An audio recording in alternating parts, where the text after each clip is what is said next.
Hermanos, ¿se han dado cuenta de que no hay ninguna estatua de Dios? Nadie se ha atrevido a hacer nunca una imagen, una estatua de Dios. Del Señor Jesucristo hay cantidad. Vírgenes, santos, hay infinidad. Pero una estatua de Dios, ¿habéis visto alguna vez? ¿A que no? Cada uno tiene una idea muy particular de cómo puede ser Dios, aunque si somos realistas, Dios no tiene forma. Dios no tiene forma, no tiene medida, no tiene peso. Dice la Biblia, Dios es espíritu. No tiene un cuerpo con brazos, con ojos, con espalda, con pies. Puede estar en todas partes al mismo tiempo. Le decía el Señor al rey David, que tanto anhelaba construirle un templo, una casa al Señor: ¿qué casa me vais a hacer a mí? Si el cielo es mi trono y en la tierra es el estrado de mis pies, ¿qué casa le vais a hacer a Dios, verdad?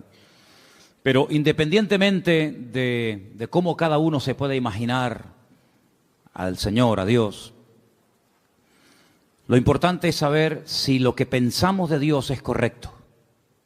¿Qué concepto tenemos de Dios? Ya sabemos que no tiene forma, que no tiene medida, que no tiene peso, pero ¿cómo es Él? Porque según el concepto que tú tengas de Él, así tú vas a vivir. Hay gente que vive una vida cristiana muy light, sin compromiso, sin santidad, sin orden, porque ese es el concepto que tienen de Dios. Si tuvieran otro concepto más elevado de Dios, no podrían vivir así, imposible. Incluso hasta la forma como oramos. Fíjate cómo ora la gente. A veces escuchar a la gente cómo ora manifiestan el concepto que tienen de Dios, incluso hasta su nivel de madurez. No digo por utilizar más o menos palabras bonitas, por hacer oraciones más largas o más cortas, no, sino la forma como oran, la forma como piden a Dios, la forma como se acercan a Dios. ¿Qué concepto tenemos de Dios? Yo quisiera empezar el mensaje de esta tarde leyendo 2 versículos, después vamos a leer más, pero vamos a comparar 2 versículos, ¿sí? El primero se encuentra en el libro de Deuteronomio, capítulo 1, Deuteronomio capítulo 1, y el otro se encuentra en el Salmo 106, versículo 8. Repito, Deuteronomio 1, 26 y Salmo 106, versículo 8. Hay un momento, y en esta semana hablábamos un poquito acerca de la aparente contradicción que existe cuando el Antiguo Testamento, cuando la Torá habla acerca del tema de los espías, mejor dicho, los exploradores, porque no eran espías, eran exploradores, que si Moisés los mandó, que si Dios le dijo que los mandara, que si fue una iniciativa del pueblo. Ya hemos hablado un poquito acerca de esta semana, Anderson y yo estuvimos hablando, aclarando que los acontecimientos que se relatan no están siempre en orden cronológico, ¿verdad? Entonces parece como que un texto a veces como contradice al otro. Es como cuando, por ejemplo, lees 1 Samuel y da la impresión de que Saúl nunca había visto a David y después resulta de que otro pasaje parece como que sí lo conocía. Entonces, bueno, ¿qué pasa? ¿Lo conocía o no lo conocía? Y hay muchos acontecimientos en la Biblia que se relatan, pero no se cuentan necesariamente en orden cronológico. Entonces tienes que leer todo lo que la Biblia dice sobre ese pasaje para ubicarte y saber por dónde van los tiros. Hay un momento en el que uno de cada tribu, es decir, 12 personas, suben a la tierra de Canaán mientras el pueblo espera en el desierto. Dice que van a reconocer la tierra, si no van como espías. El espía no se deja ver, el espía no quiere que lo vean. Espías fueron lo que mandó Josué a la ciudad de Jericó, previamente antes de atacarla, pero ellos no van escondidos, ellos van a cara descubierta. Ellos entran por las ciudades, van por los valles, cogen fruto de la tierra. Y cuando regresan, claro, el pueblo está esperando, subimos, no subimos, ¿cómo es la tierra? ¿Tiene ríos, no tiene ríos? ¿Es grande, está habitada? ¿Cómo es la tierra? El informe que trajeron fue terrible, terrible. Y de los 12 que fueron, 10 como que se pusieron de acuerdo, tú. 10 trajeron un informe tan negativo que a más de 1,5 millones de personas los hundieron en la miseria. Dice que estuvieron toda la noche llorando. Qué pesimismo contagió a aquella gente al pueblo, ¿eh? Terrible, tremendo. ¿Sabes que ese día, se calcula, ¿no? Ese día era el Tisha B'Av, era el día 9 del mes Av. A veces coincide en agosto, a veces coincide ese mes, ese día en julio, depende. Y las peores desgracias, todas las desgracias, las peores catástrofes que le han ocurrido al pueblo de Israel, todas han ocurrido el día Tisha B'Av, el día 9 del mes Av. Todas. La destrucción del primer templo, 9 de Av. La destrucción del segundo templo, 9 de Av. La expulsión por parte de los reyes católicos del pueblo de Israel de España, 9 de Av. La firma de la eliminación total y absoluta de los judíos en Europa a través del régimen del Tercer Reich nazi, el día 9 de Av, etcétera, etcétera, etcétera. Y es que ese día marcaron su destino. Lloraron sin causa y a lo largo de la historia el Señor les daría motivos para que lloraran con razón. El día 9 de Av. Por eso es un día triste, es un día en el que se esperan siempre todos los años en Israel que pueda ocurrir cualquier cosa. Y fíjense en el capítulo 1 del libro de Deuteronomio, a partir del versículo 26, cuando esta gente regresa, después de haber estado 40 días reconociendo el país, leemos: sin embargo, no quisisteis subir, dice Moisés, no quisisteis subir. Antes fuisteis rebeldes al mandato del Señor vuestro Dios. Fíjate, no dice no quisisteis entrar, no, que lo podía haber dicho. Dice, no quisisteis subir. Había que subir de nivel espiritual para poder tomar posesión de la tierra del Señor. No quisisteis subir, no quisisteis madurar. Os habíais estancado, os habíais quedado acomodados a la vida del desierto. Y ahora hay que subir, amigo. Y no solamente en el sentido físico, sino también en el nivel espiritual, para tomar posesión y para alcanzar ciertas y determinadas alturas espirituales. Uno tiene que subir, uno tiene que crecer. Y si no subes y si no creces, te pierdes la bendición. Y dice la Biblia que no quisieron subir. Pero no solamente no quisieron subir, sino que en el versículo 23 dice, y murmurasteis en vuestras tiendas. No es que se negaron a decir, no queremos subir, aquí nos quedamos, sino que en las tiendas donde ellos vivían en el desierto, tuvieron toda la noche murmurando, hablando mal, quejándose, lamentándose. Y fíjate lo que llegaron a decir, cómo el Señor esas conversaciones, cómo el Señor escuchó e hizo que en su palabra quedara registrado parte de lo que murmuraban en las tiendas de campaña durante la noche. Mira lo que decían. El Señor nos aborrece. ¿Cómo? Porque el Señor nos aborrece, nos ha sacado de la tierra de Egipto para entregarnos en manos del amorreo para destruirnos. Mire, hermano, si Dios hubiera querido destruir a esta gente, no hacía falta sacarlos de Egipto.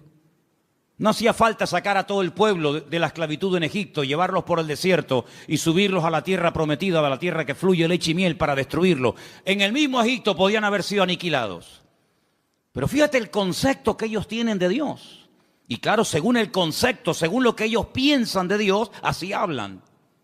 De la abundancia del corazón, dice la Biblia, habla la boca. Como Dios nos aborrece, nos sacó de Egipto. ¿Así? Es decir, que Dios te sacó de Egipto porque te aborrece. ¿Eso es lo que tú crees? Y entonces, como nos aborrece, como nos odia, lo que quiere es ahora meternos en la tierra prometida, la tierra de Canaán, para que los habitantes de ese país, sobre todo los amorreos, nos destruyan y acaben con nosotros y con nuestras familias y con nuestros hijos y con nuestra vida. Y lo decían tan tranquilos y se quedaban tan panchos. Todos sabemos que esa noche, como acabo de decir, sellaron su destino y Dios dijo, ahora sí que no van a entrar, amigo. Ahora sí que no van a entrar. Van a entrar aquellos que dijisteis que no entrarían, que eran vuestros hijos. Es decir, la generación adulta que salió de Egipto no entró en la tierra prometida. Dios levantó una nueva generación sin esos prejuicios, sin esas ideas equivocadas y distorsionadas de Dios, y esos fueron los que entraron, y estos que hablaron mal, y estos que murmuraron, todos cayeron en el desierto, uno detrás de otro, excepto aquellos que hablaron bien, Josué y Caleb. Ellos dos sobrevivieron, con más de 80 años, ambos entraron a la tierra prometida, la vieron, la disfrutaron, la habitaron y la conquistaron, y posteriormente la repartieron, solamente ellos. Fíjate la cantidad de cosas que se puede uno perder y la cantidad de puertas en el mundo espiritual que uno puede cerrar simplemente, digo simplemente entre comillas, por hablar mal. Perdieron la oportunidad de su vida. Pudieron haber entrado hacía 40 años, pero por la forma como hablaron, Dios dijo sí. Muy bien, se acabó. Pero no solamente no van a entrar, sino que ahora encima van a morir en el desierto. Es increíble. Así que ellos creían que Dios los aborrecía. Pero mira lo que dice el Salmo 106. Todo lo contrario. Todo lo contrario. El Salmo 106, dicho sea de paso, es un resumen de lo que ocurrió desde que salen de Egipto hasta que prácticamente entran en Canaán a través de Josué. Es un salmo muy interesante. Si quieres conocer bastante de la historia de Israel en esta época de la historia, lee el Salmo 106. Es muy interesante. Pero voy a leer solamente el versículo 8. Salmo 106, verso 8. ¿Lo tienen, hermanos? Dice, pero Él los salvó por amor de su nombre para hacer para hacer notorio su poder. Si comparamos lo que dice Deuteronomio, es decir, lo que decía el pueblo, y lo que el Señor dice a través del Salmo 106, no tiene nada que ver una cosa con otra. En un pasaje dice, Dios nos sacó de Egipto porque nos odia, porque nos aborrece y lo que quiere es aniquilarnos y destruirnos. Y el Salmo 106 lo que dice es que la razón principal por la cual el Señor sacó al pueblo de Israel de la esclavitud en Egipto es por amor. No porque los aborrecía, sino por amor. Yo pregunto, de las dos opiniones, la del pueblo y la de Dios, ¿cuál será la correcta? ¿Quién dijo la verdad? Evidentemente el Señor. ¿Quién se equivocó? ¿Quién habló mal? El pueblo. ¿Quién pagó las consecuencias de hablar mal? El pueblo. ¿Quién perdió la bendición? El pueblo. ¿Y tú crees que a nosotros no nos puede pasar hoy en día lo mismo? ¿Crees que esto solamente es algo que le pasaba a ellos en el Antiguo Testamento, pero que hoy en día da igual cómo hablemos, si nos quejamos o damos gracias al Señor? Si somos personas con una actitud, digamos, de agradecimiento y de gratitud, o estamos todo el santo día lamentándonos, que da igual, no te confundas, hermano. ¿Cuántas personas, incluso que van por la vida llamándose creyentes, se pueden llegar a perder tremendas bendiciones del Señor por la forma como hablan? Porque la forma en como hablan manifiesta el concepto distorsionado o equivocado que pueden llegar a tener de Dios. Si tú crees que Dios no te ama, si tú crees que Dios es injusto contigo, si tú en lo profundo de tu corazón crees que el Señor no es tan bueno como dicen algunos, si tú en lo más profundo de tu corazón crees que Dios contigo no ha sido todo lo bueno que tú esperabas, tú vas a vivir así. Y cuando ores, cuando hables con alguien, cuando des testimonio, y cuando vengas a la iglesia y cuando salgas de la iglesia, tú vas a vivir según el concepto distorsionado y envenenado que tienes de Dios. Pero el creyente que tiene claro que Dios nos ama, que Dios no es injusto, que Dios quiere lo mejor para mi vida, no se va a quejar, no se va a lamentar, tenga o no tenga. Se le abran las puertas que él creía que se le tenían que abrir o no se le abran nunca.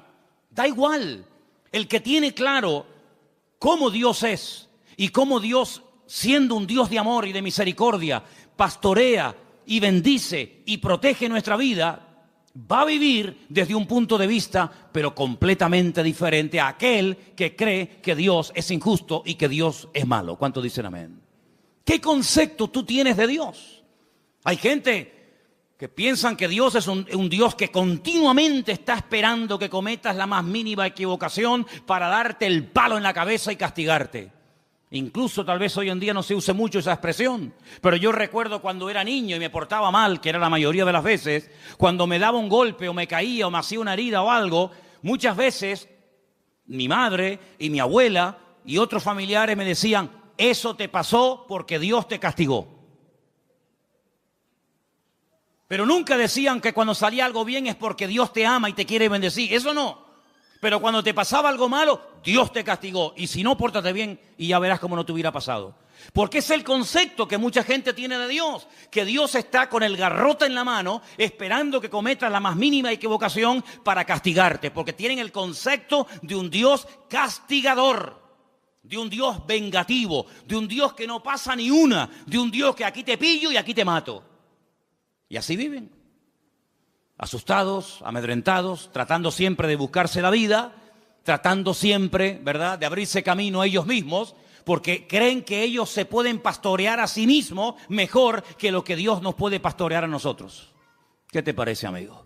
¿Qué concepto tú tienes de Dios? ¿Sabes? Comencé a buscar en la Biblia algunas personas que hablaron y describieron a Dios.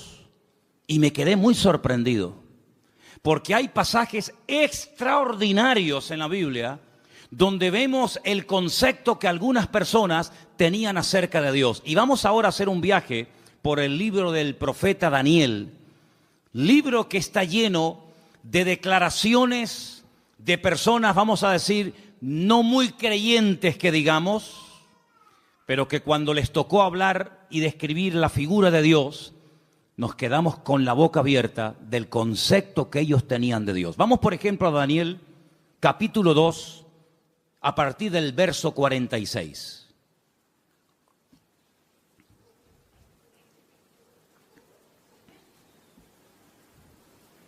Hermano Jorge, le van a faltar brazos.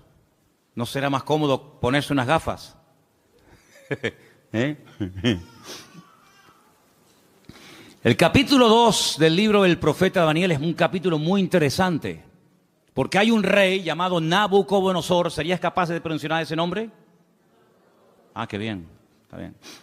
A mí me costó una barbaridad aprendérmelo, pero bueno, ustedes... Nabucodonosor, ok. Tiene un sueño, pero resulta que por lo visto se le olvidó. Pero el sueño lo marcó de tal manera que al día siguiente... Él reúne a sus magos, sátrapas, astrólogos, adivinos, etc. Y le dice, anoche tuve un sueño que me perturbó, me robó la paz. Y quiero que ustedes me digan qué significa ese sueño, que me lo interpreten. Y claro, todos los que estaban allí le dijeron, sí, oh rey, dinos, cuéntanos el sueño y nosotros te diremos lo que significa. Y le dice el rey, es que lo he olvidado. No me acuerdo lo que soñé. Así que lo que quiero es que me digan lo que soñé y a continuación me interpreten el sueño. Y si no me lo hacen, los condeno a muerte. Convertiré vuestra casa en un estercolero, en un muladar. Descuartizaré a vuestros hijos. Y claro, aquello causó un caos en el palacio tremendo, porque incluso algunos le llegaron a decir, pero es que nunca, jamás se ha oído de un rey que pida que se le cuente el sueño que ha soñado y encima la interpretación. Y no había forma. Sin embargo, la Biblia dice que Daniel, junto con sus amigos, oraron y le pidieron al Señor que les mostrara qué sueño había tenido este hombre y qué significaba.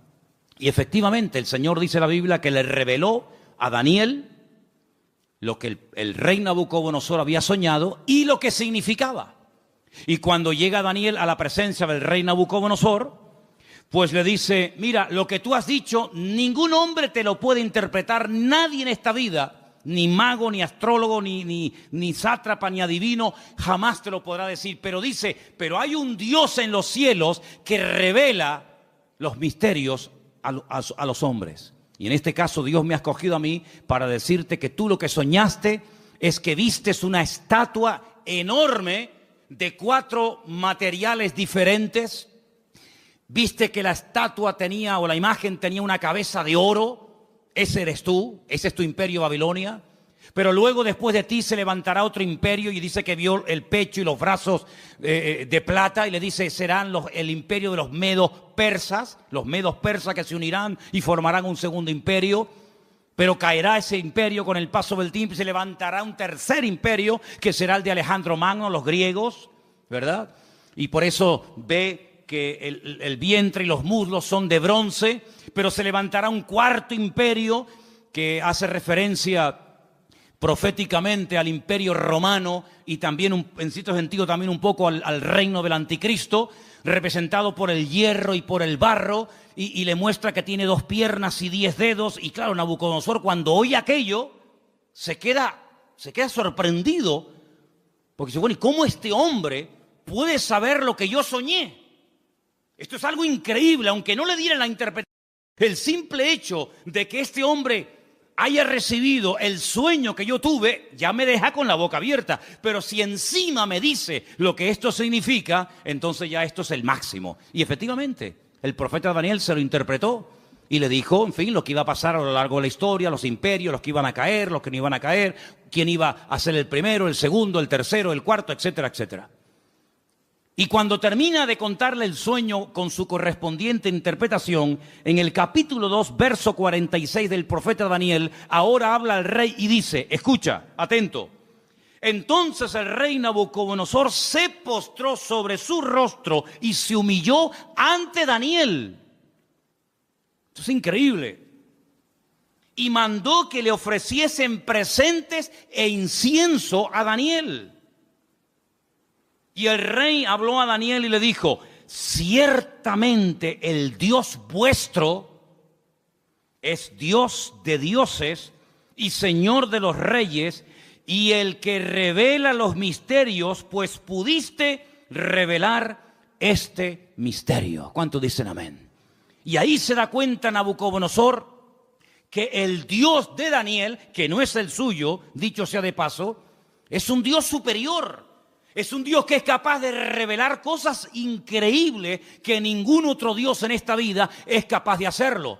Luego, el concepto que Nabucodonosor en ese momento tenía de Dios es un concepto elevadísimo. No hay otro Dios como el tuyo.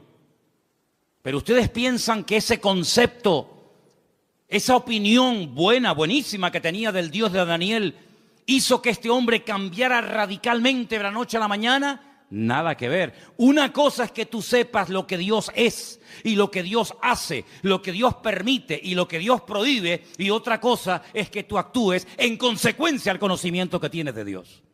Fíjate que Daniel le dice, agárrate a este detalle, la imagen tiene 4 materiales, oro, plata, bronce y hierro. ¿Qué es lo que ocurre? ¿Qué es lo que hace Nabucodonosor con esa interpretación?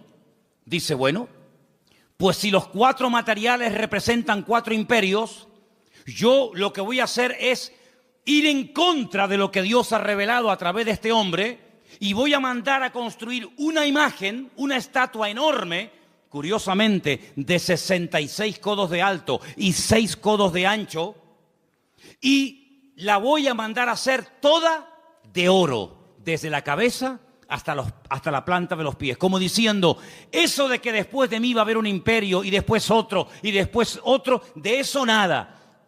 La voy a hacer toda de oro, como diciendo, aquí el único imperio del cual se va a hablar y va a perdurar en el tiempo y en el espacio va a ser el reino de Nabucodonosor, el reino de Babilonia, que representa al oro. Y ahora en el capítulo 3, lo que vemos es al rey Nabucodonosor, en el versículo 28, ordenándole a toda la población de su reino que se postren y adoren la imagen que él ha levantado.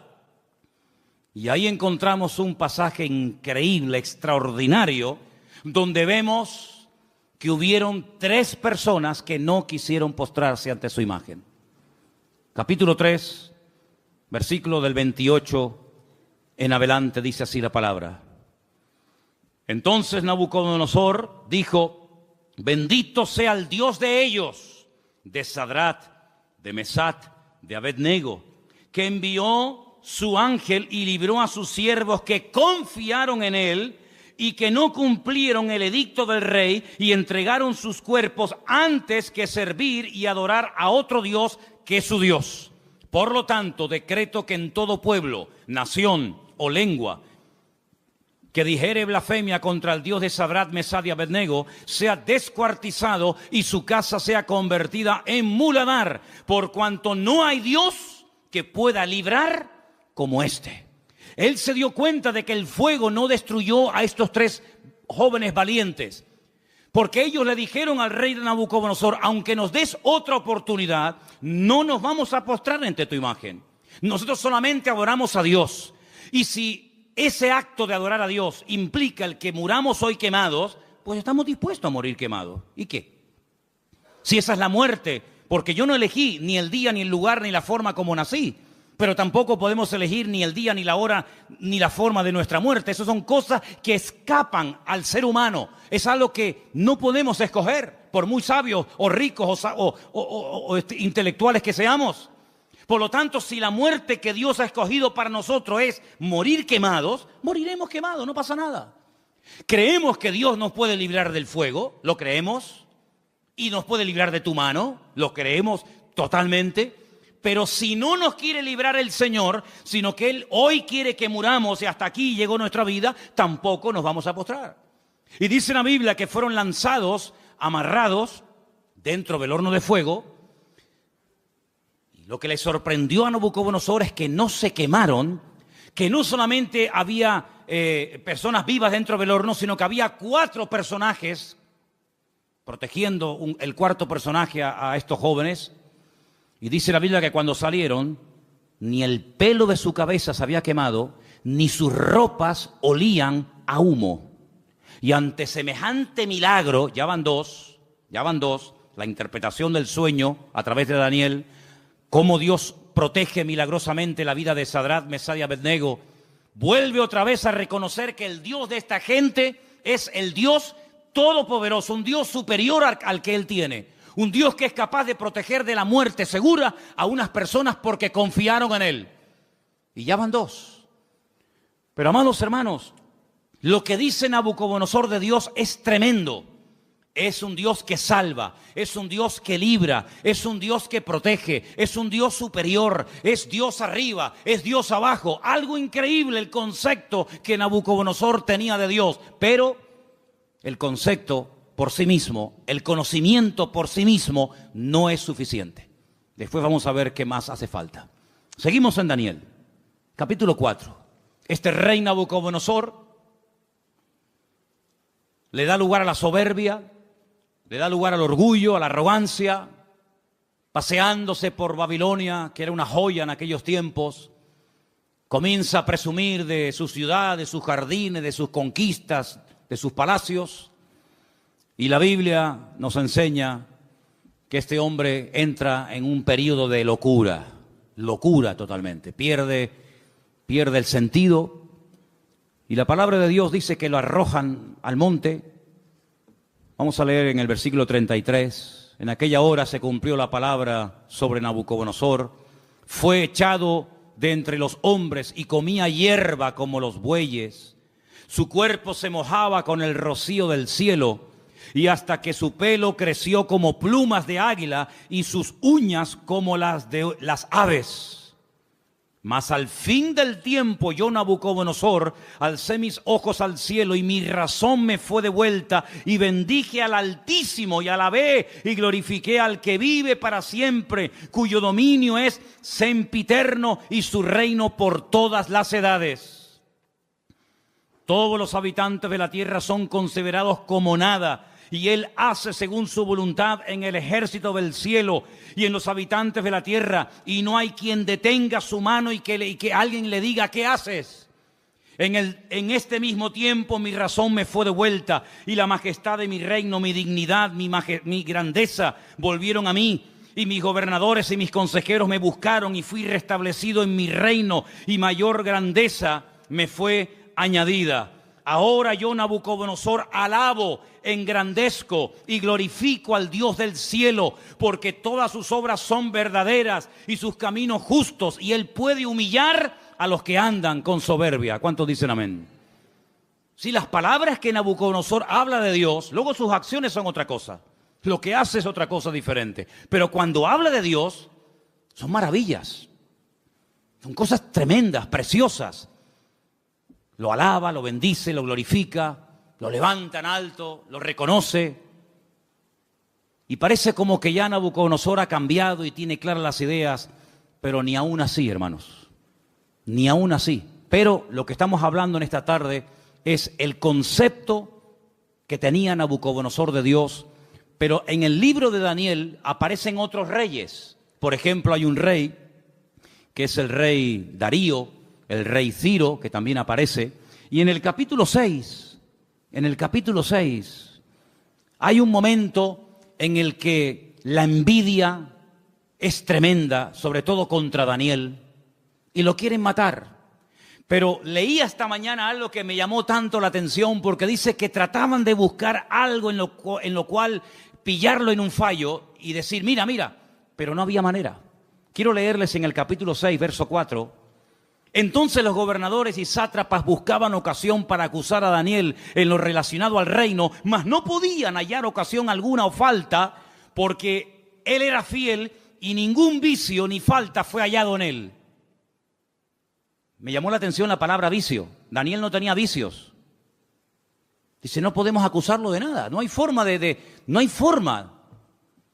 Pero entonces idearon un plan terrible y dice, entonces dijeron aquellos hombres, no hallaremos contra Daniel ocasión alguna para acusarle, si no la hallamos contra él en relación con la ley de su Dios. Y todos saben lo que hacen, convencen al rey Darío, para que promulgue una ley que no se puede revocar bajo ningún concepto, de que durante 30 días nadie puede elevar oraciones, plegarias o súplicas a ningún Dios, incluido el Dios de Daniel.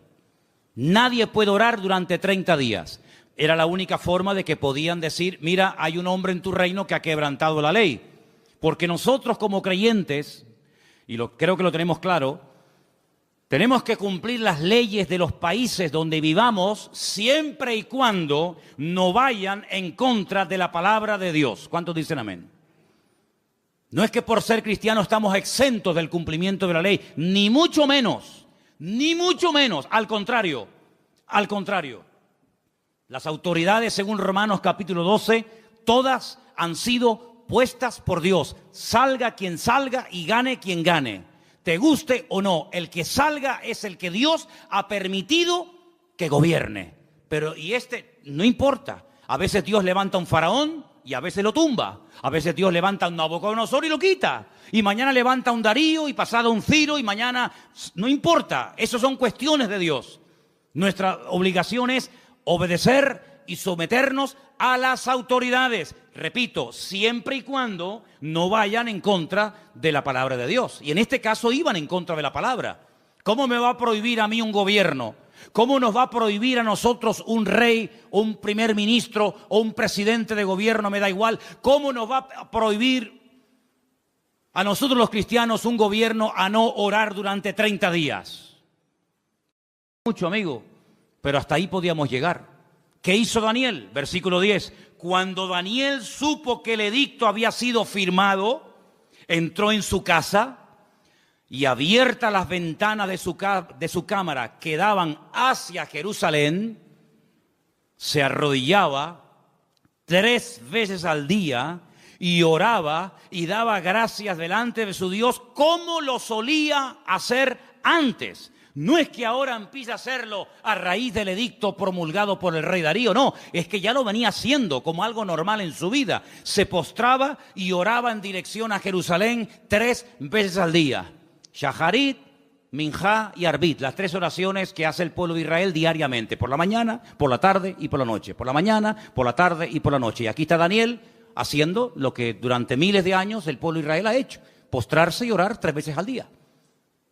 Y ahí lo pillaron. Van con el chisme, van con el cuento al rey Darío y le dicen, no te ha obedecido.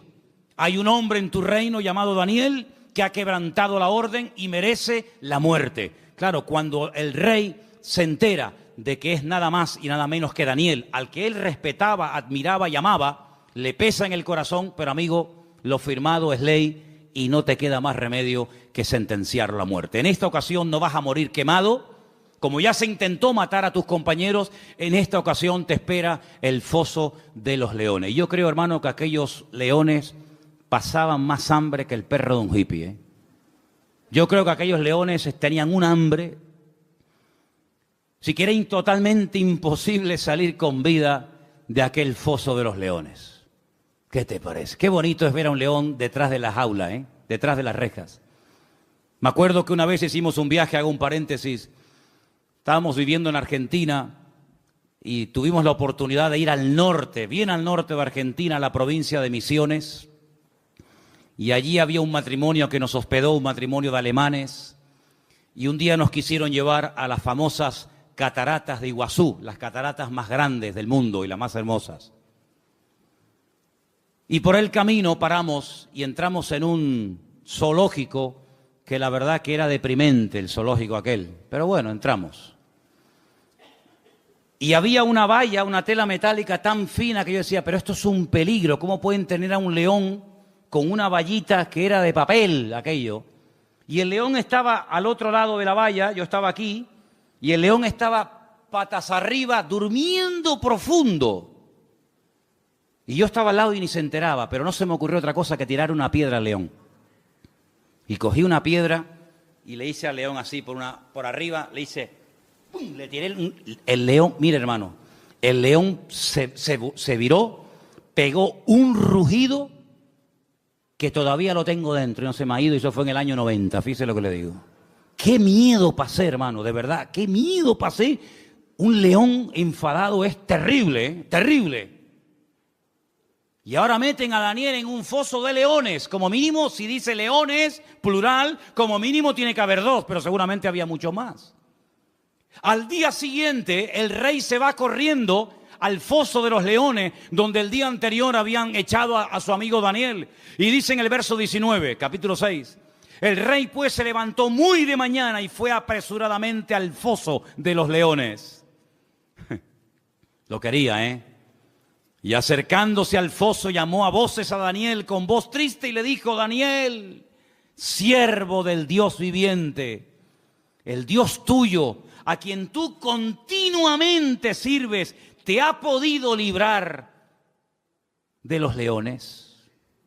¿Te ha podido librar tu Dios? Solamente por eso ya Dios tenía que librar a Daniel, porque si no lo hubiera librado, el rey Darío se hubiera llevado un concepto equivocado de Dios. El Dios de Daniel no pudo salvar a su siervo de la garra de los leones. Solamente por eso ya el Señor protegió a Daniel. ¿De cuántas nos ha librado el Señor para no quedar mal Él? No para no quedar mal nosotros, para no quedar mal Él. ¿De cuántas nos ha librado el Señor? ¿Verdad? Y acercándose al foso lo llamó, ya lo hemos leído, versículo 21. Entonces Daniel respondió, dijo, oh rey, vive para siempre, mi Dios envió su ángel, el cual cerró la boca de los leones para que no me hicieran daño, porque ante él fui hallado inocente, y aún delante de ti, oh rey, no he hecho nada malo. Entonces se alegró el rey en gran manera a causa de él, y mandó sacar a Daniel del foso, y Daniel fue sacado del foso, y ninguna lesión se halló en él, porque había confiado en su Dios.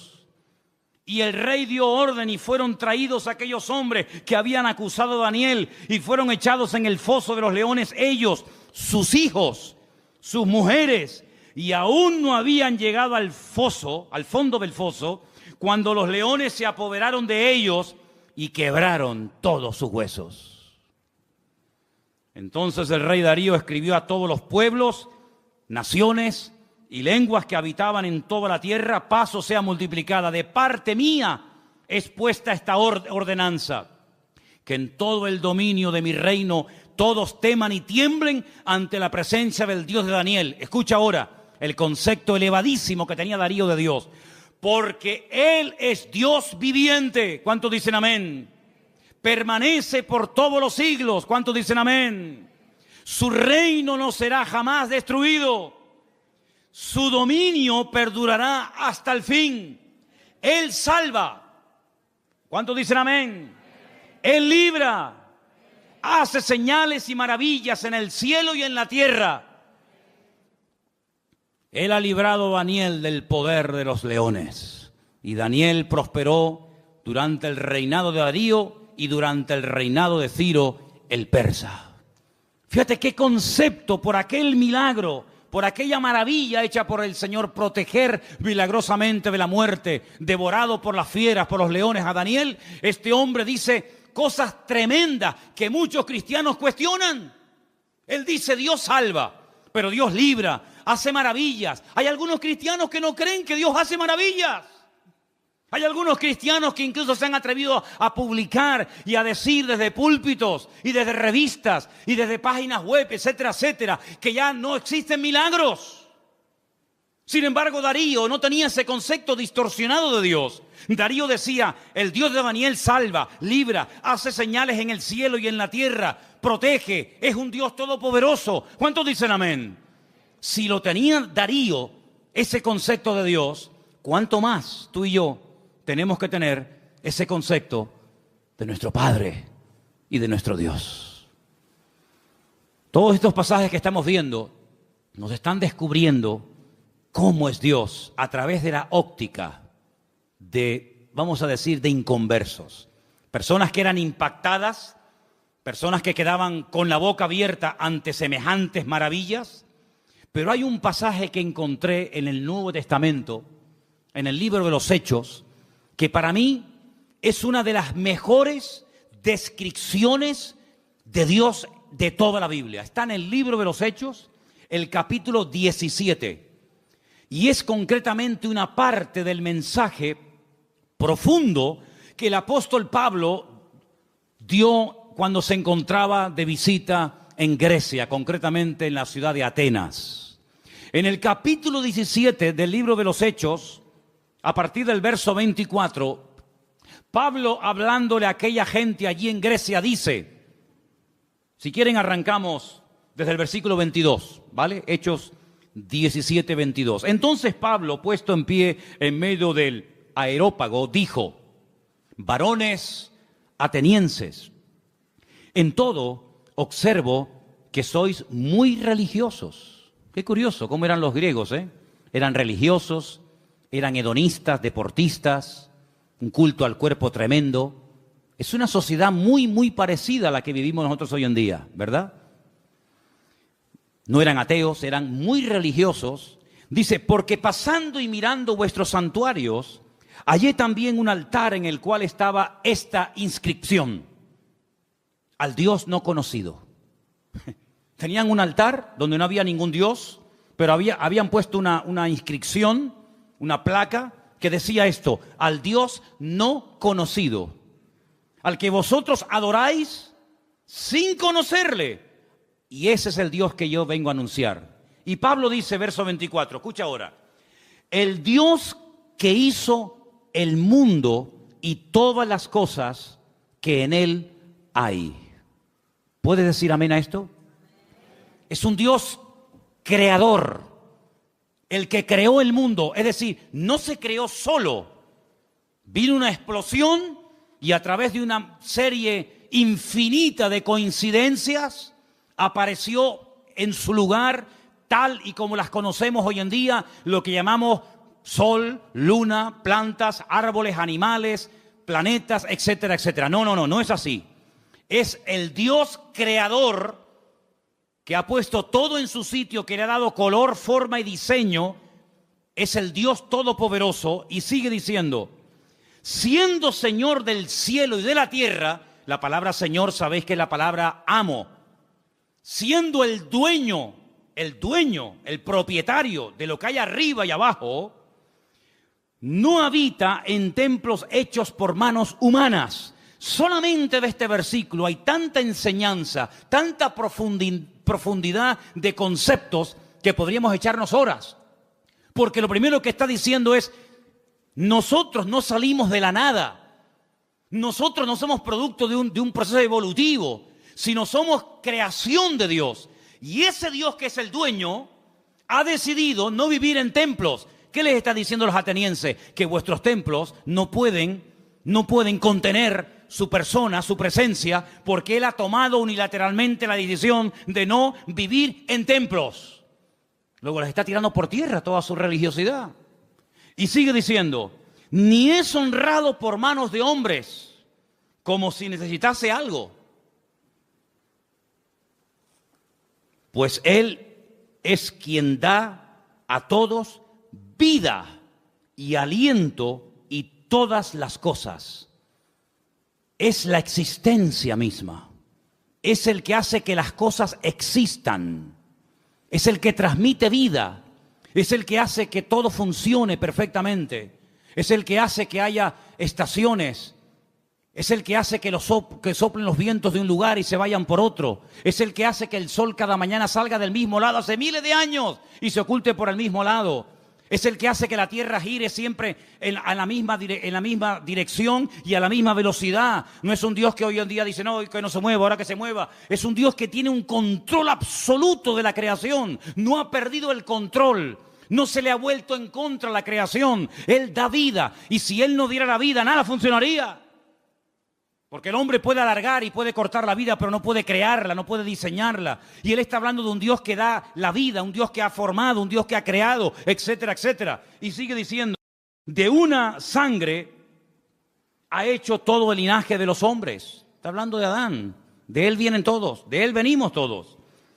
Para que habiten sobre toda la faz de la tierra, y les ha prefijado el orden de los tiempos y los límites de su habitación. Esto es impresionante lo que está diciendo Pablo aquí. Él es el que ha dado límite, ha puesto tiempos. ¿Cuánto tiene que vivir un elefante? ¿Cuánto tiene que vivir un loro? ¿Cuánto tiene que vivir el hombre? ¿Cuánto tiene que vivir? Él ha puesto límites, Él ha puesto tiempos. No es algo que siempre ha existido, como decía Aristóteles, que esto siempre ha existido, la eternidad del universo. No, el universo no es eterno. Tiene un principio y tendrá un fin.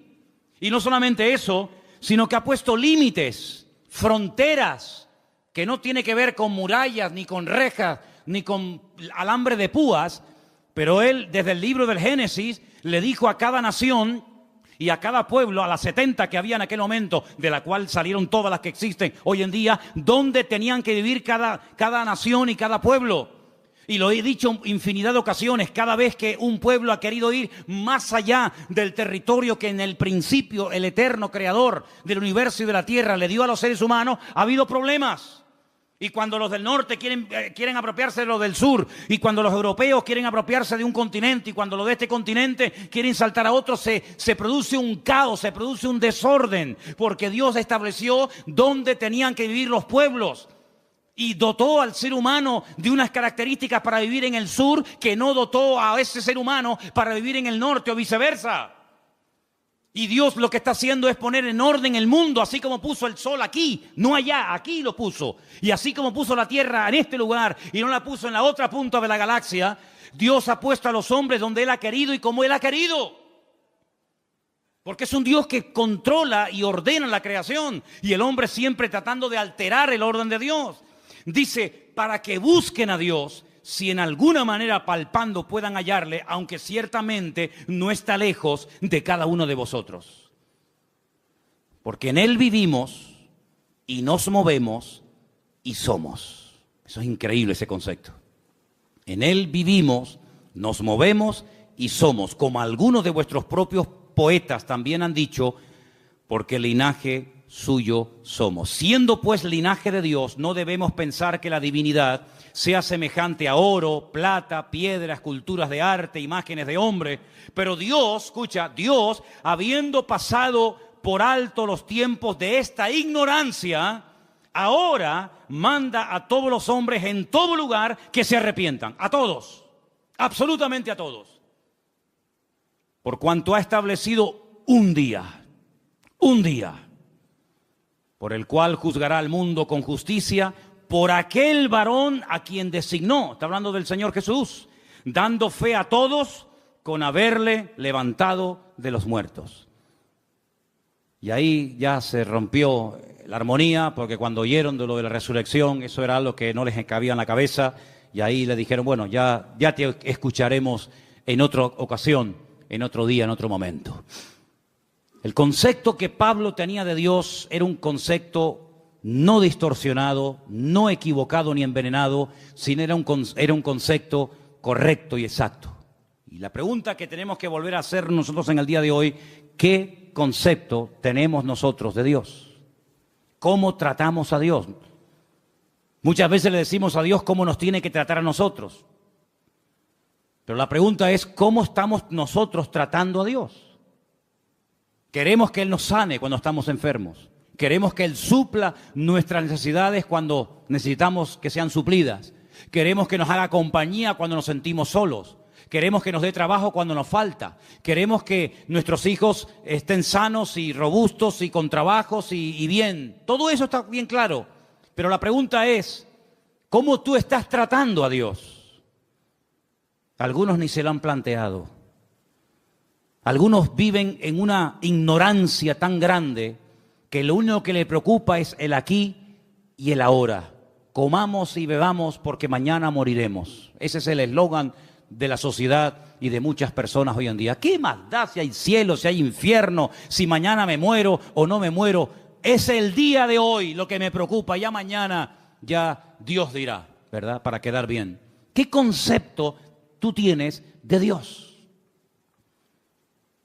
Depende del concepto que tengas, estarás hablando de tu nivel de madurez. Y así vivirás, y así hablarás, y así te comportarás con tus semejantes. Y cuando vamos a la palabra de Dios, vemos que ese Dios real, vivo y verdadero, que es el único que existe, que es uno, se ha dado a conocer de varias formas. Primero, a través de la creación. Vamos a un texto que nos va a leer nuestro hermano Luis. Romanos 1:20. Preste atención porque es un texto extraordinario a tener en cuenta. Romanos 1:10. 1:20, perdón. Porque las cosas invisibles de Él, su eterno poder y deidad, se hacen claramente visibles desde la creación del mundo, siendo entendidas por medio de las cosas hechas, de modo que no tienen excusa. Dios dice en su palabra que nadie tiene excusa para no creer en Dios. Algunos me han preguntado muchas veces, pero hay gente a la cual nunca se les ha hablado de Cristo. ¿Y eso qué significa? ¿Que no van a creer en Dios porque nadie les ha testificado, porque nadie los ha invitado a un culto, porque nadie les ha dado una Biblia, un Nuevo Testamento? Dice el Señor, y lo declara categóricamente en la palabra a través de la boca de Pablo, que a través de la creación el hombre puede llegar a la conclusión de que detrás de lo que vemos, detrás de lo creado, hay un creador. Detrás de este púlpito tuvo que haber alguien que lo hiciera. Este púlpito no se hizo solo. Imposible, imposible. Detrás de un coche tiene que haber un fabricante. Esas piezas tuvieron que ser diseñadas y puestas en ese lugar para que esa máquina funcione.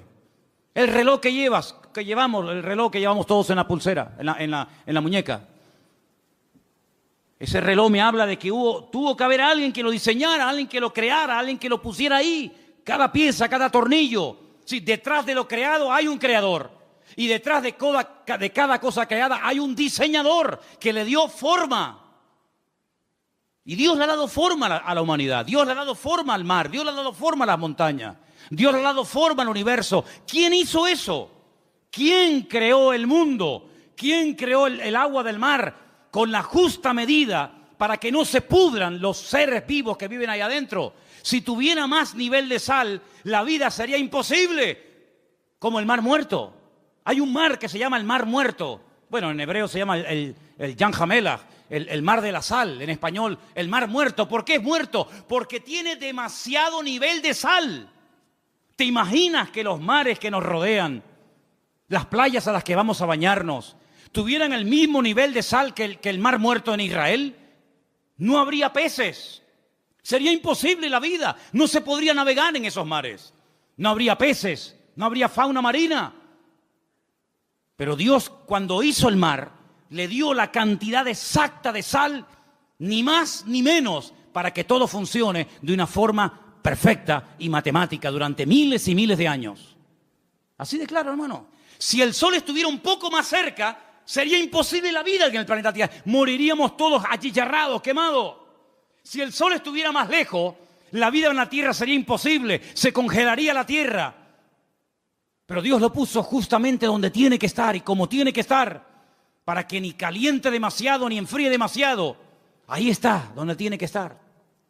Dios todo lo ha diseñado de una forma increíble, pero algunas mentes sabias dicen que no, que detrás de todo eso no está Dios, que detrás de todo eso hay un proceso evolutivo, hay un Big Bang, hay unas explosiones, hay un cúmulo de coincidencias, millones de coincidencias para que todo forme lo que llamamos mundo, universo, tierra. Increíble. Ahí se cumple el texto que dice, y queriendo ser sabios, se hicieron necios. Queriendo ser sabios, se hicieron necios. El Señor se dio a conocer primeramente a través de la creación. Hay personas que se han convertido observando las estrellas, porque todas las estrellas del universo, su nombre están en hebreo. Y traduciendo el nombre de muchas de las estrellas, puedes conocer prácticamente toda la Biblia, Antiguo y Nuevo Testamento. Primera y segunda venida de Cristo. Ya sé que no es un método que hoy en día utiliza el Señor, pero hubo durante muchas generaciones y siglos, un sistema que le permitía al hombre leer, descifrar el mensaje de Dios en las estrellas. De ahí que el diablo después se levantara y creara o inventara la famosa astrología, tratando de manipular el universo, ¿verdad? Y tratando de decirle al hombre que esta estrella o aquella o la otra ejercía una influencia mejor o mayor o positiva o negativa sobre el carácter, la personalidad de la gente. Y de ahí viene todo el sistema de horóscopos y toda esa historia. Pero hubo un momento en la historia en el que los hombres sabían interpretar y leer las estrellas. Y los magos de Oriente vinieron a Belén guiados por una estrella, no por una, sino por su estrella. Y se dieron cuenta de que las estrellas se habían alineado. Y cuando interpretaron y vieron Betulá y vieron Ari y vieron todas las estrellas, ellos dijeron, ha nacido el Mesías. Porque ellos supieron leer el mensaje, cosa que hoy en día pues ni se puede ver ni se puede interpretar. Y hay otro momento en el que Dios utilizó otro sistema. Y dice la Biblia en Hebreos, que también lo vamos a leer ahora, que Dios habló muchas veces, muchas formas y maneras distintas. Pero ahora ya ha hablado ya de la última forma que iba a hablar. Y quiero que escuchen este versículo. Es el último que vamos a leer. En Hebreos capítulo 1, a partir del versículo 1 en adelante, dice así. Dios, habiendo hablado muchas veces y de muchas maneras en otro tiempo a los padres por los profetas, en esos postreros días nos ha hablado por el Hijo, a quien constituyó heredero de todo, y por quien asimismo hizo el universo, el cual, siendo el resplandor de su gloria y la imagen misma de su sustancia, y quien sustenta todas las cosas con la palabra de su poder, habiendo efectuado la purificación de nuestros pecados por medio de sí mismo, se sentó a la diestra de la majestad en las alturas, hecho tanto superior a los ángeles, cuando heredó más excelente nombre que ellos. Si Dios habló muchas veces y de muchas formas diferentes, dice en el pasado, dice, pero en los últimos tiempos, Dios decidió hablar ya contundente y claramente, y lo hizo a través del Señor Jesús, a través de su amado Hijo. Eso es lo que dice la palabra. Así que si no te sirve la creación, Dios se reveló en su palabra. Si no te gusta leer la Biblia o no la conoces, Dios te habló a través de Jesús. Pero no hay excusa, no hay ninguna excusa. Dios no va a decir, ¿y qué hacemos con este al cual nadie le predicó? Todo el mundo tendrá su oportunidad de una manera u otra. Eso no nos exime de la responsabilidad de predicar el Evangelio, evidentemente. Pero les puedo asegurar, amados hermanos, que el Señor no ha dejado su persona sin testimonio. Él ha dado testimonio de su existencia. Él ha dado testimonio de su poder. Él ha dado testimonio de que esto no es producto de la casualidad, sino es producto de la mano poderosa de Dios. ¿Cuántos dicen amén? Y para más Inri, si quieres creer en Dios, mírate a ti mismo. Mírate tú, porque viéndote a ti, no me queda más remedio que creer en Dios. Alguien le dijo una vez a una persona, demuéstrame que Dios existe. Dice, mírate a ti mismo. Viéndote a ti, tengo que reconocer que Dios tiene que existir. Porque ¿de dónde saliste tú? No de mis padres, y los tuyos, y tus padres, y de los suyos, y ellos. Y cuando seguimos hacia atrás, Llegamos a un momento en el que nos damos cuenta de que la humanidad no es algo eterno, que siempre ha existido de eternidad a eternidad, sino que hubo un punto de partida, hubo un primer habitante, como habrá un último. Y de generación en generación, el hombre mirando hacia sí mismo puede ver el diseño perfecto de su cuerpo, cómo todo funciona con una armonía extraordinaria. Y todo eso nos habla de un diseñador, de un creador y de un Dios todopoderoso. Ahora, el que no quiere creer, ni viendo milagros va a creer. Ni viendo milagros va a creer, porque los milagros no se hacen para que la gente crea, sino que se hacen como evidencia de la manifestación del poder de Dios. Y quiero solamente recordarles que la lectura que se leyó esta tarde estaba basada en el libro de Esdras, ¿verdad? Capítulo 9. Cuando ellos vuelven del cautiverio en Babilonia, gracias al Señor, después de 70 años, llegan a Babilonia, llegan a Jerusalén, con la intención de hoy empezar de cero, reconstruir la ciudad, inaugurar otra vez el templo, y bueno, hacer las cosas ahora bien. Y le llega la noticia al sacerdote Esdras y le dicen, tenemos que comentarte algo, aquí hay un problema muy grave y muy serio. A ver qué pasa. Resulta que los que han venido del cautiverio, muchos se casaron con mujeres inconversas, con paganas, con idólatras, y cuando han llegado aquí, se han unido a las mujeres del país y se han mezclado. Cuando oye esto, Esdras dice que se arrancó los pelos de la barba, se arrancó los pelos de la cabeza, se rasgó las vestiduras, se cubrió de polvo y ceniza, se tiró al suelo, empezó a suplicar misericordia y clemencia y piedad del Señor, porque dijo, otra vez, ¿qué creéis que este momento, este alivio momentáneo que el Señor nos ha dado, este pequeño remanente que somos en el día de hoy, es porque somos buenos y nos lo hemos merecido? No, ha sido por la misericordia del Señor. Pero ¿cómo volvéis otra vez a hacer lo mismo que hacíamos hace 70 años? Desobedecer al Señor. Es decir, el concepto que Esdras tenía de Dios era muy claro. Él sabía que el pecado trae consecuencias. El pecado se perdona siempre que hay arrepentimiento, siempre, no te quepa la menor duda. Pero en algunas ocasiones, no todas, pero en algunas ocasiones el pecado, la desobediencia, el desorden, trae consecuencias a corto y a largo plazo.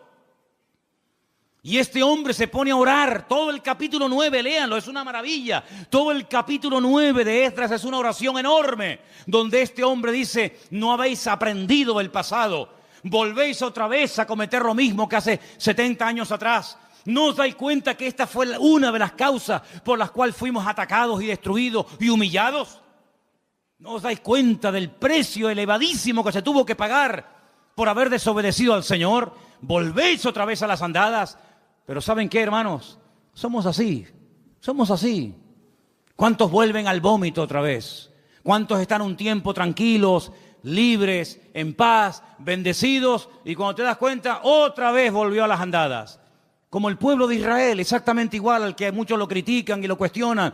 El corazón del ser humano es el mismo, da igual si es judío, si es gentil, si es americano, si es europeo, da igual. No terminamos de aprender, no terminamos de interiorizar la gran verdad de que Dios es un Dios santo. Y Dios lo que ha hecho y diseñado con el tema del pecado es algo que al que no tiene un concepto claro de Dios, medio que lo confunde. Y os voy a explicar muy rápidamente esto. Como no la consecuencia, sino la sentencia sobre el pecado no es inmediata. El hombre cree que como yo he pecado, he desobedecido, no he hecho la voluntad de Dios y aparentemente no me ha pasado nada, pues eso quiere decir de que lo puedo volver a hacer. Pero es que Dios lo ha diseñado así. Y fíjate qué astuto y qué malo es el enemigo, que cuando quiso tentar a Eva, le dijo, ¿qué es lo que Dios os ha dicho? Que no podemos comer, porque el día, subrayo, el día que comamos, moriremos. Satanás le dijo, no morirás. Y no murió. Y como que Satanás se le quedó mirando y le dijo, yo te lo dije, ¿te has muerto? Tócate. Estás viva, no has muerto. Dios te engañó. Ella no entendía lo que era morir. Es el primer pasaje de la Biblia donde te das cuenta que un concepto equivocado y distorsionado de la persona de Dios te hace creer mentiras, y las mentiras te esclavizan y te condicionan la vida. Ahí puedes ver que el hombre es mucho más que un cuerpo. Es espíritu, es alma y es cuerpo. Sin embargo, cuando su marido come, se esconde de Dios, le da vergüenza hablar con Dios, y Dios lo confronta y le dice, ¿dónde estás? Como diciendo, ¿qué has hecho? ¿Qué te ha pasado?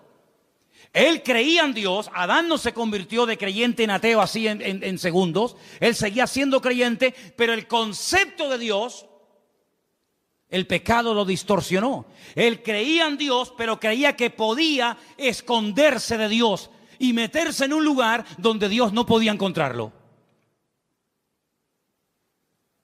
Y el otro día hablamos acerca de dónde vamos a huir para escondernos de la presencia de Dios. ¿A dónde nos podemos esconder? Creía en Dios, pero estás creyendo equivocadamente. El día que vieron el cuerpo inerte y sangrando y que no se movía de su hijo Abel, ese día ella entendió que la muerte, cuando uno peca, tiene dos puntos principales: la espiritual y la física. El día que comiste del árbol prohibido, moriste espiritualmente hablando. Y llegará el momento que la sentencia natural y física sobre tu desobediencia la experimentarás cuando tu cuerpo, de un momento a otro, deje de funcionar y te mueras físicamente. No físicamente, sino en vuestros delitos y en vuestros pecados. Y Él os dio vida juntamente con Cristo. Luego, un concepto distorsionado de Dios nos puede llegar a interiorizar la falsa idea de que yo peco, yo desobedezco, yo hago lo que me da la gana y no pasa nada. Eso es lo que tú te crees, porque la soberbia del hombre lo ciega, el orgullo del hombre lo embota. Y dice la Biblia que el hombre natural, el hombre que ha perdido la sensibilidad, ni siente ni padece, incluso hasta se burla y se ríe del que dice que cree en Dios, del que dice que existe otra vida, del que dice que existe cielo e infierno, y se ríe porque dice y se engaña a sí mismo, pero si yo siendo ateo y sin leer la Biblia y sin ir a la iglesia que tú vas, yo vivo mejor que tú. Y es la falsa seguridad que el diablo le mete en la cabeza a mucha gente, que se creen que porque tienen, son, y no se dan cuenta que el que se salva no es el que tiene, sino el que es. Y el que es aquel que humilló su corazón delante de la presencia del Señor. Entonces, ¿qué concepto tú tienes de Dios? ¿Crees que tu Dios es un Dios que tú puedes mangonear? Así orarás y así vivirás. ¿Crees que te puedes esconder de Dios? Porque como no lo sabe tu mujer, como no lo sabe tu padre lo que has hecho, ¿crees que también Dios no se ha enterado? Pues así vivirás, así te moverás y así actuarás. Pero si tú tienes un concepto como el que Esdras tenía, como el que Daniel tenía, como el que Pablo tenía y los hombres de Dios tuvieron, que Dios es un Dios que ve, Dios es un Dios que conoce, Dios es un Dios que está permanentemente a nuestro lado, ya te vas a cuidar tú mucho, amigo, de hacer cosas que le desagradan al Señor, porque aunque no te vea ni te observe nadie, tú sabes que los ojos del eterno Dios te van a ver a donde quiera que vayas, sea de noche o sea de día. ¿Cuántos dicen amén? ¿Qué concepto tienes de Dios? Lee la Biblia, y leyendo la Biblia vas a encontrar que Dios es un Dios vivo, es un Dios que sana, es un Dios que libera y es un Dios vivo, con el cual tú tienes que tener relación, porque dejé para el final, creo que lo más importante. Dios se ha revelado en la creación, Dios se ha revelado en su palabra, y Dios se ha revelado a través de la persona de Cristo. Nosotros, los seres humanos, cosa que para algunos es una cosa impensable o de locos, el ser humano puede llegar a tener la posibilidad, si quiere, de tener una experiencia personal con Dios. Y hasta que tú no tengas una experiencia personal con Dios, Tú te puedes definir como lo que quieras, pero lo que le da fuerza a tu vida es tu propia experiencia. Ya sé que hay muchas cosas de la vida que no hay que experimentar para creerlas. Yo nunca iré a la luna, creo. Pero yo creo en la luna, aunque no he tenido la experiencia de estar en ella y pisarla y tocarla. Pero con nuestro Dios, los que hemos tenido un encuentro y una experiencia con Él a través de su amado Hijo Jesús, nuestra fe es una fe a prueba de bombas, es una fe inconmovible, porque la experiencia nos da la credibilidad de saber que nuestro Dios existe y Él es todopoderoso. ¿Cuántos dicen amén? Cierra tus ojos ahí donde estás y pregúntate, ¿qué concepto tengo yo de ti, Señor? ¿Qué idea tengo yo de ti, Señor? ¿Te conozco realmente? ¿Conozco yo realmente al Señor? ¿Cómo hablo con Él? ¿Cómo vivo? ¿Cómo oro? ¿Cómo me comporto cuando me ven y cuando no me ve nadie? Y ahí donde estás, ora y habla con Él. Dile, Señor,